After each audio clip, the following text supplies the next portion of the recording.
শুধু যে নারীরাই নির্যাতনের শিকার হন এই কথা কে বলেছে? অনেক সময় এমনটাও হয় যে ভয়ঙ্কর পরিস্থিতির সম্মুখীন হতে হয় বহু বহু পুরুষেরও। খালি এমন উত্তপ্ত পরিস্থিতিতে কেউ কেউ চুপ থাকেন, কেউ জোর গলায় প্রতিবাদ করেন। এমনই এক পরিস্থিতির সম্মুখীন হতে হয়েছিল বলির নায়ক অক্ষয় কুমারকে। নোংরা মানসিকতার হাত থেকে নিস্তার পাননি নায়কও। নায়ক তখন খুবই ছোট। একরত্তি অক্ষয়ের সঙ্গে যা ঘটেছিল শুনলে গা শিউরে উঠবে। যাতে আগামী দিনে মা বাবারা নিজেদের সন্তানদের নিয়ে সচেতন হন, তাই নিজের অভিজ্ঞতা ভাগ করে নিয়েছেন নায়ক। কি বলেন অক্ষয়? ছোট্ট হৃদয়ে সহ্য কত ব্যথা, শৈশব ছিল ভয়, সচেতনতার বার্তা দিক অক্ষয়ের এই কথা নয়।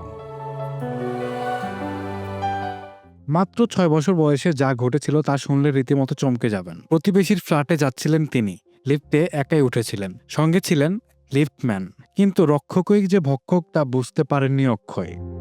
আপনি দেখছেন লাইভ নিউজ, যেখানে আপনি পাচ্ছেন সর্বশেষ ও গুরুত্বপূর্ণ খবর সরাসরি। আমাদের সাথে থাকুন, আপডেট থাকুন এবং তথ্যের সাথে এগিয়ে চলুন। অভিনেতা জানান, আচমকায় তাকে ছুতে শুরু করে সেই ব্যক্তি। এক পর্যায়ে অশ্লীলভাবে ছুতে থাকে তার পশ্চাৎদেশ। অক্ষয় তখন ছোট, তবে যা হচ্ছে তা ঠিক হচ্ছে না সে আজ পেয়েছিলেন তিনি। যদি এখনো সাবস্ক্রাইব না করে থাকেন তবে দয়া করে সাবস্ক্রাইব বাটন ক্লিক করে আমাদের চ্যানেলটি সাবস্ক্রাইব করুন আর নোটিফিকেশন বেলটি অন করে রাখুন, যাতে আপনি আমাদের প্রত্যেকটি লাইভ আপডেট সহজেই পেতে পারেন। সেখান থেকে কোনো মতে বেরিয়ে সবটা এসে বাবা মাকে জানান তিনি। বাবা মা তার অভিযোগকে গুরুত্ব দিয়েছিলেন। ওই ব্যক্তির বিরুদ্ধে পুলিশের কাছে অভিযোগ জানানো হয়। ধরা পড়ে সেই ব্যক্তি।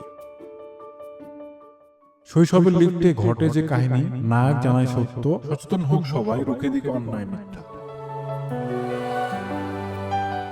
উল্লেখ্য, অক্ষয় বিচার পেয়েছিলেন, তবে চাইল্ড মলেস্টেশন বা শিশুদের ওপর নির্যাতনের ঘটনা সামনে আসে প্রতিনিয়ত। এই মুহূর্তে গোটা দেশে উত্তাল আরও এক নির্যাতনের ঘটনা।